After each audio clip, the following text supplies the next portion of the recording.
நடப்பதற்கான வாய்ப்பு இருப்பதாக கருதப்பட்டு சில இடங்களில் சைரன் ஒலி என்பது ஒலிக்கப்பட்டது. அந்த வகையில் ஏற்கனவே ஹரியானா மாநிலம் அம்பாலாவில் சைரன் ஒலி ஒலிக்கப்பட்டு இருக்கிறது.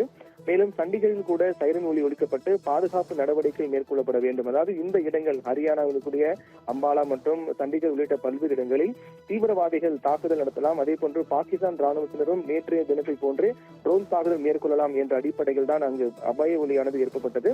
அதைத் தொடர்ந்து ஹரியானா மாநிலம் அம்பாலா பகுதியில் மக்கள் உஷார் நிலையில் இருக்க வேண்டும் என்றும், குறிப்பாக எல்லையொட்டிய பகுதியில் வசிக்கக்கூடிய மக்கள் உடனடியாக அங்கிருந்து வெளியேற வேண்டும், உள் மாவட்டங்களுக்கு செல்ல வேண்டும் என்ற அறிவுறுத்தல் வழங்கப்பட்டிருக்கிறது.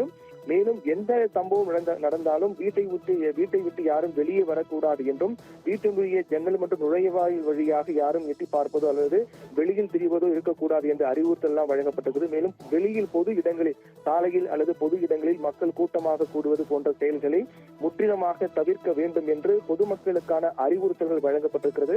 அதோடு மட்டுமில்லாமல் எந்தெந்த இடங்களில் தாக்குதல் நடப்பதற்கான வாய்ப்பு இருப்பதாக கருதப்பட்டிருக்கிறோம். உளவு தகவலின் அடிப்படையில் ஹரியானா மற்றும் சண்டிகர் உள்ளிட்ட பல்வேறு இடங்களில் தாக்குதலுக்கான வாய்ப்பு இருப்பதாக கருதப்பட்டு அந்த இடத்தில் வசிக்கக்கூடிய மக்கள் பாதுகாப்பான இடங்களுக்கு வெளியேற்றப்பட்டிருக்கிறார்கள்.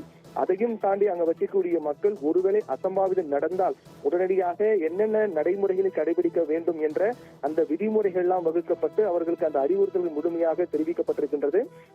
மேலும் அங்கு ராணுவத்தினர் அதிக அளவில் குவிக்கப்பட்டு ஏதேனும் அசம்பாவிதம் நடைபெற்றால் அதை முன்கூட்டியே கண்டறிந்து அதை தடுத்து அழிப்பதற்கான நடவடிக்கையில் ராணுவத்தினர் ஆயத்த பணியை மேற்கொண்டு வருகிறார்கள். பொதுமக்களுக்கு பல்வேறு அறிவுறுத்தல்கள் வழங்கப்பட்டிருக்கிறது. மின்சாரம் என்பது துண்டிக்கப்படக்கூடிய வாய்ப்பு அதிகமாக இருக்கின்றது. அதுபோன்று மின்சாரம் துண்டிக்கப்பட்டால் எவ்வாறு அதை கையாள வேண்டும் என்பது தொடர்பாக ஏற்கனவே அவர்களுக்கான ஒத்திகை எல்லாம் வழங்கப்பட்டது. இந்நிலையில் தான் நேற்று ஜம்மு காஷ்மீர் எல்லையொட்டிய பகுதியில் ட்ரோன் தாக்குதல் பாகிஸ்தான் நடத்தியது. அந்த ட்ரோன் தாக்குதல் ஏவுகணை தாக்குதல் கிட்டத்தட்ட 15 நிலைகளை குறிவைத்து தாக்குதல் நடத்தினார்கள்.